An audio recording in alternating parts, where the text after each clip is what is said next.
सुन मेरो प्यारो दाई, कोइलाको खानीबाट निस्केको हिरा हौ तिमी, कसैले चिन्न सकेन होला तिम्रो चित्त दुख्यो होला। कोइलाको खानीबाट निस्केको हिरा हौ तिमी, कसैले चिन्न सकेन होला तिम्रो चित्त दुख्यो होला। तिमीलाई चिन्न सकेन होला तर तिमी आफ्नो अस्तित्व कहिले नगुमाउनु।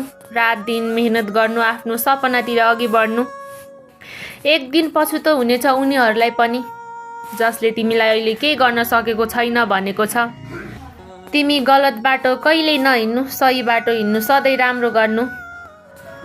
उनीहरूलाई फर्केर हेर्दा तिमी राम्रो ठाउँमा हुनुपर्छ। उनीहरूलाई एकैछिन भए पनि पछुतो हुनुपर्छ।